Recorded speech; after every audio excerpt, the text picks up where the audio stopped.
ہی، فرمایا اللہ کے رسول کے لیے عزت ہے۔ اللہ نے اپنے بعد کس کا ذکر کیا؟ اپنے رسول کا۔ بعد از خدا بزرگ توئی قصہ مختصر۔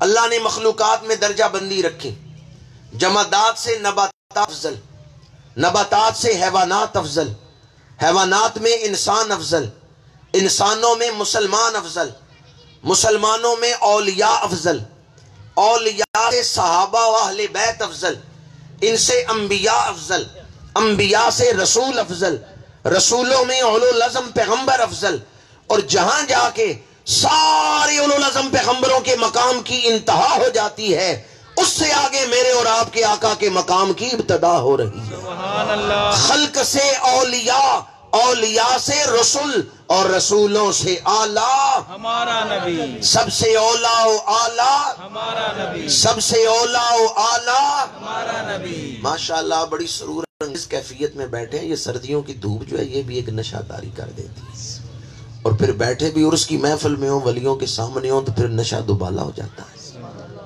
اس لیے ذرا بولنا مشکل ہے۔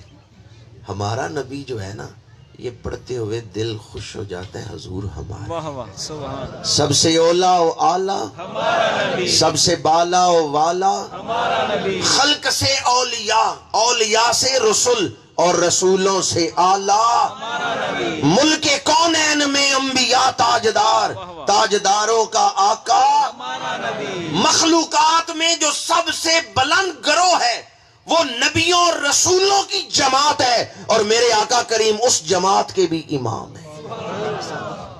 اللہ نے حضور کو امام الانبیاء، سید المرسلین، خاتم النبیین، سید العالمین کا تاج عطا فرمایا ہے۔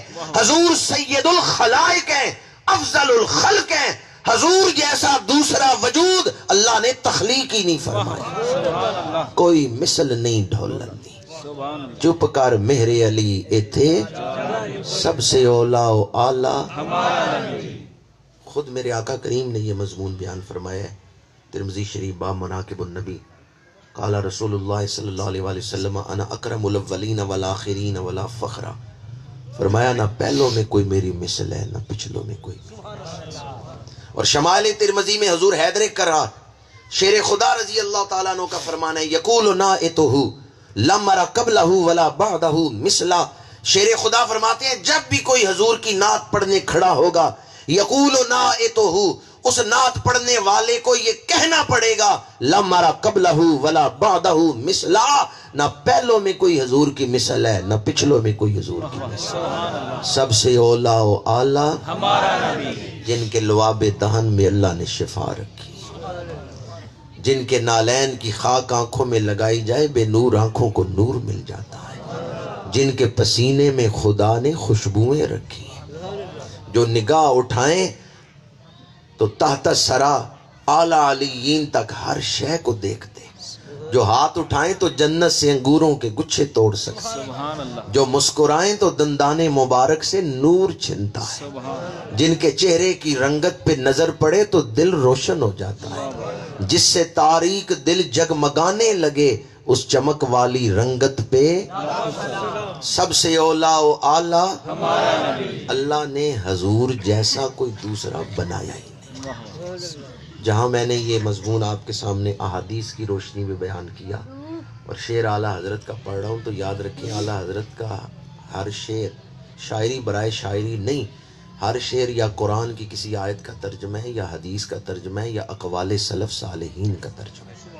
یہ جو آپ نے فرمایا نا رسولوں سے اعلیٰ ہمارا نبی، یہ تیسرے پارے کی پہلی آیت کا ترجمہ ہے۔ تلک الرسل فضلنا بعضهم علی بعض منہم من کلم اللہ ورفع بعضهم درجات، رفع بعضهم درجات، اللہ نے رسولوں پر حضور کے درجے بلند فرمائے۔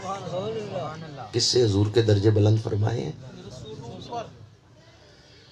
حضرت موسیٰ رسول ہے، حضرت عیسیٰ رسول ہے، حضرت داؤد علیہ السلام، حضرت ابراہیم، حضرت نوح علیہ السلام۔ پہلے ان کی شانیں سمجھ لو، پھر حضور کی شانیں سمجھ آئیں گی۔ مقتدیوں کی شان سمجھ آ گئی تو پھر امام کی شان سمجھ آئے گی۔ ایک جنگ میں صحابی حاضر ہوئے، یا رسول اللہ صلی اللہ علیہ وسلم تلوار ٹوٹ گئی ہے، میں تھکا نہیں ہوں، میں لڑ سکتا ہوں اگر مجھے تلوار مل جائے۔ میرے آقا کریم نے درخت سے لکڑی کی شاخ توڑی، صحابی مانگنے آئے ہیں تلوار، اور حضور نے درخت سے لکڑی کی شاخ توڑی ہے۔ صحابی کہتے ہیں حضور نے درخت سے توڑی ہے تو لکڑی ہے، مجھے پکڑائی ہے تو تلوار بن گئی۔ واہ واہ سبحان اللہ۔ اب بعض دوستوں نے تو خوش ہو کے کہہ دیا سبحان اللہ، بعض سوچ میں پڑ گئی ہے جنس کیسے بدل گئی۔ تو اسی لیے میں نے کہا تھا پہلے حضرت موسیٰ کی شان سمجھو، سبحان پھر حضور کی شان سمجھ آئے گی۔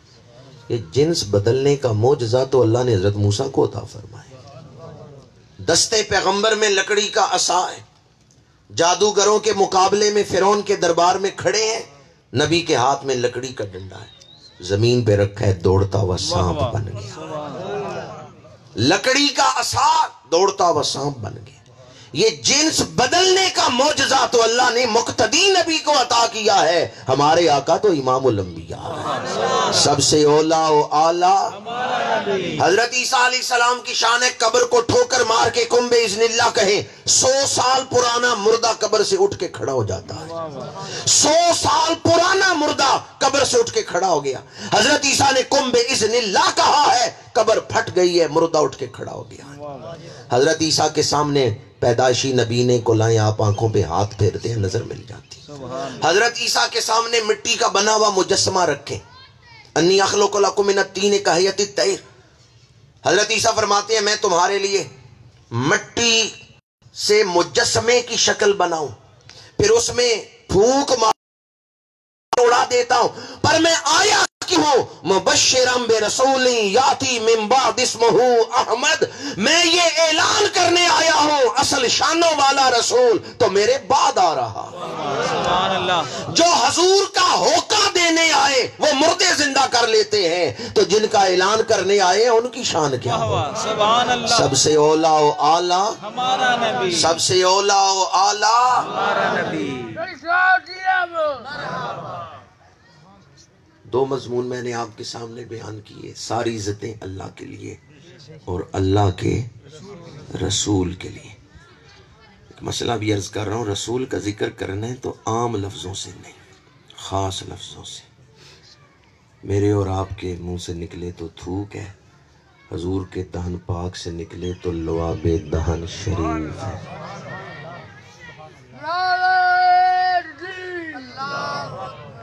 فتاوی عالمگیری میں ہے جس نے حضور کے نالین پاک کی بے ادبی کی کافر ہو جائے گا۔ معاذ اللہ، نال کو نویل کہا، تصغیر کا صیغہ بولا، کافر ہو جائے۔ جن کے قدموں سے لگنے والے نالین پاک کا ادب فرض ہے، ان کی ذات کا ادب کتنا ہو۔ تو حضور کا ذکر عام لفظوں سے نہیں بلکہ خاص لفظوں سے، ادب والے لفظوں سے۔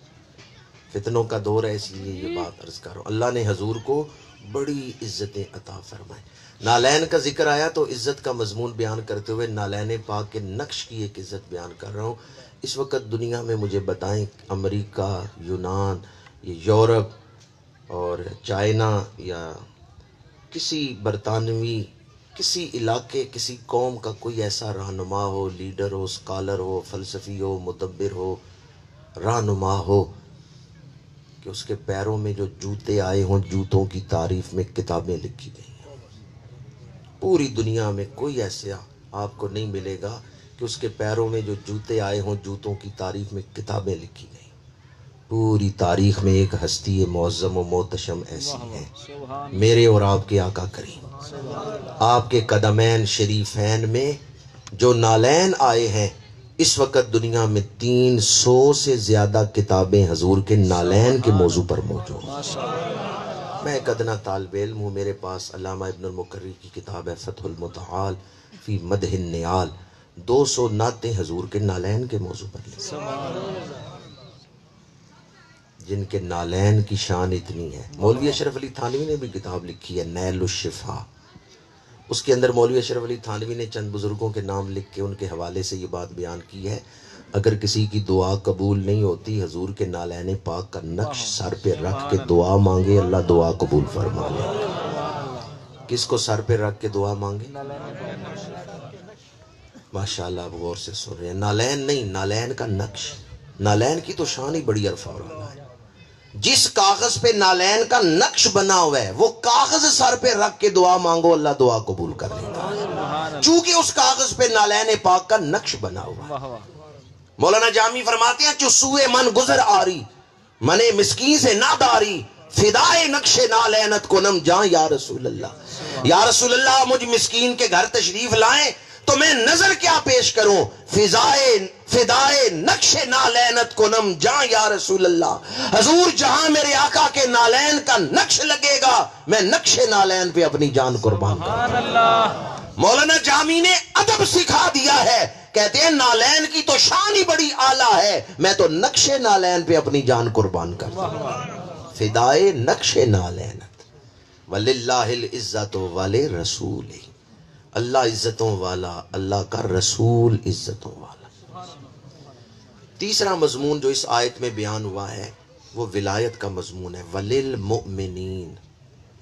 اس تیسرے حصے کا ترجمہ کرنے سے پہلے آپ سے پوچھ رہا ہوں، جب اللہ عزتوں والا ہے، اللہ کا رسول عزتوں والا ہے، تو جو ان کا بن جائے، جو ان کا ہو جائے، پھر اسے نہیں دیکھا جائے گا، یہ دیکھا جائے گا یہ ہے کس کا. جو حضور کا بن گیا وہ بھی عزت پا گیا. وَلِلْمُؤْمِنِينَ. تیسرا مضمون جو اس آیت میں ہے کہ مومنین عزت والے ہیں. جو حضور کے بن گئے وہ اہل ایمان عزت والے ہیں. مومنین عزت والے، اہل ایمان عزت والے، اہل ایمان. اگرچہ اس آیت کے عموم میں قیامت تک آنے والی ساری امت شامل ہے، لیکن جب یہ آیت نازل ہوئی تو اس وقت مومنین کون تھے؟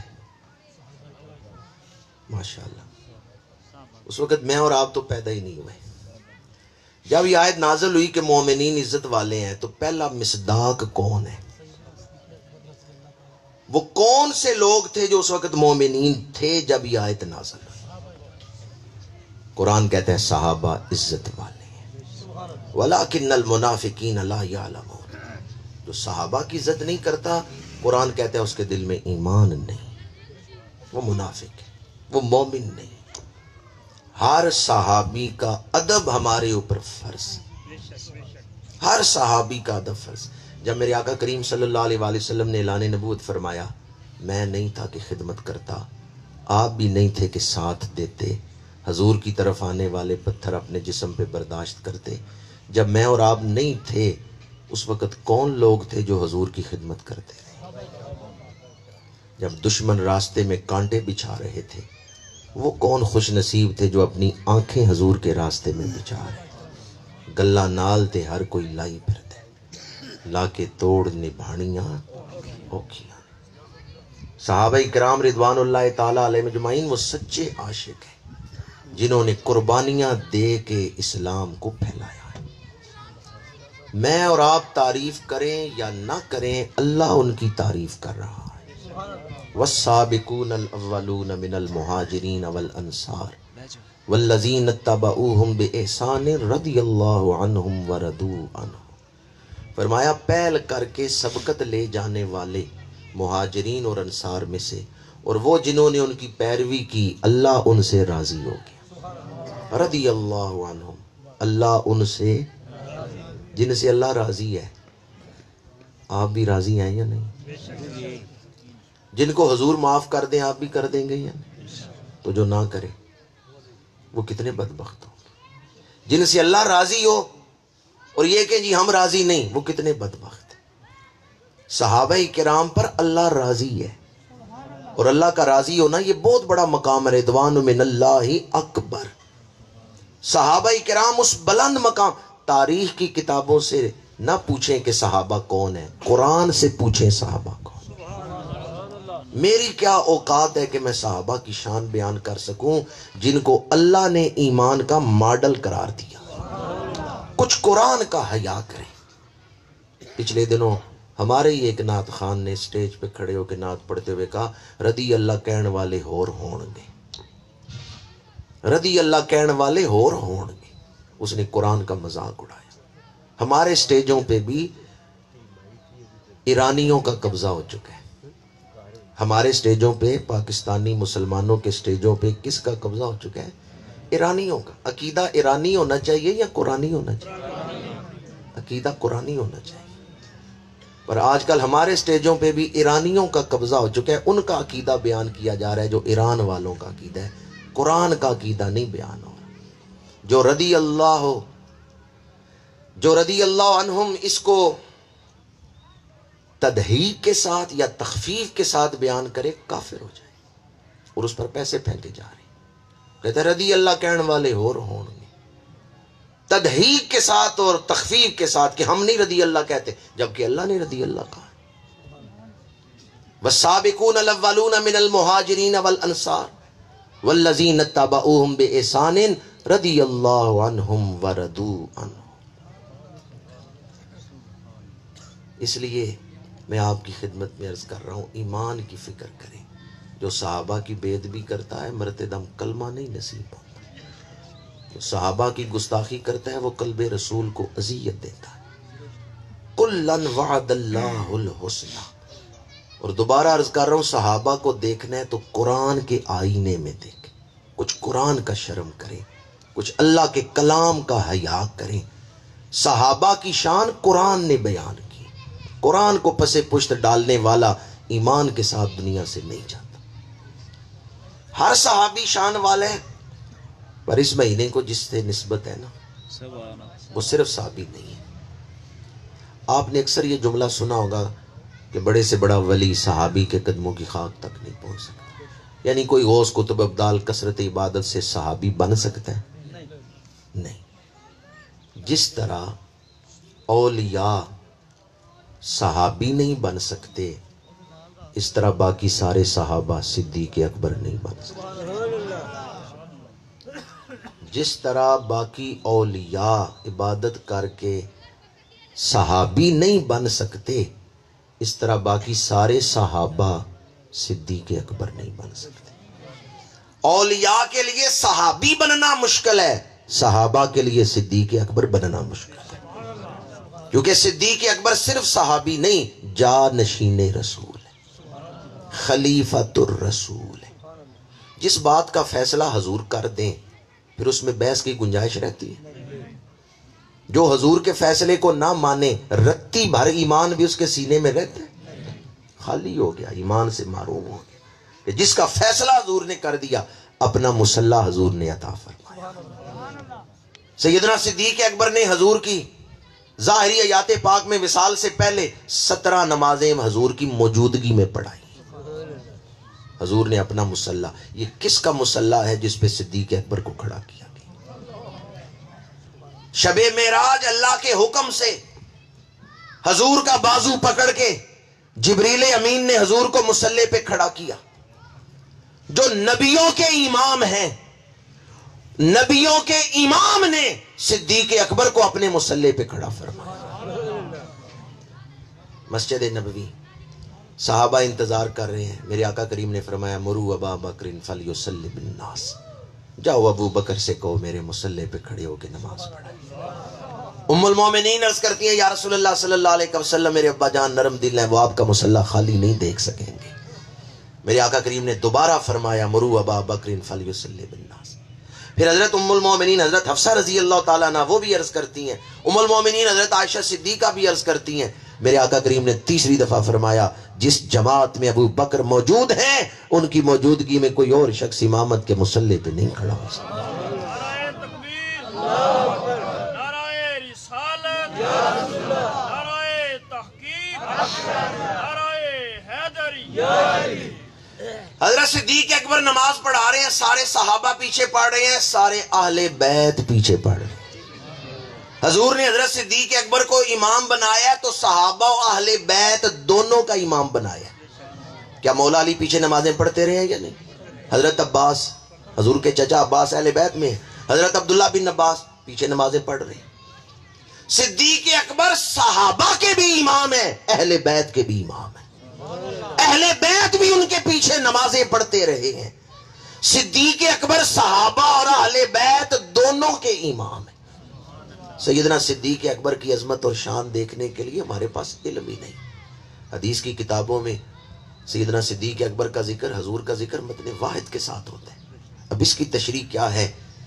دیہاتی ماحول ہے، وقت نہیں کہ میں آپ کے سامنے اس کی تشریح کروں، آسان سی مثال دے رہا ہوں، آپ سمجھ جائیں گے۔ صدیق اکبر وہ آئینہ ہے جس میں حسن مصطفیٰ نظر آتا ہے۔ صدیق اکبر عکس جمیل ہے حسن مصطفیٰ کا۔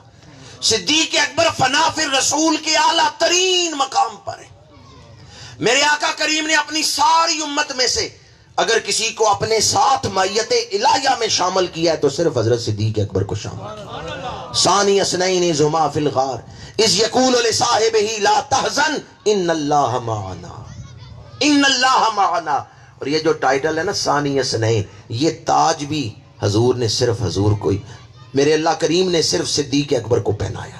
ثانی اثنین، دو میں سے دوسرا، ثانی اثنین، دو میں سے دوسرا۔ اس کا کیا مطلب ہے دو میں سے دوسرا؟ جب بھی گنتی گنے 1 2 3، ایک کے بعد ہمیشہ کیا آتا ہے؟ ایک کے بعد کبھی 3 بھی آتا ہے، یا ایک کے بعد 4 بھی آتا ہے۔ جب بھی گنتی گنیں گے ایک کے بعد ہمیشہ ثانی اثنین کا مطلب یہ ہے جیسے ایک کے بعد ہمیشہ 2 آتا ہے، اس طرح نبی کے بعد ہمیشہ صدیق آتا ہے۔ انعم اللہ علیہ من النبیین والصدیقین والشہداء والصالحین۔ اور بخاری شریف میں، ترمذی شریف میں حدیث پاک ہے، میرے آقا کریم نے احد سے فرمایا اسبت یا احد فانما علیک نبی وصدیق وشہیدان۔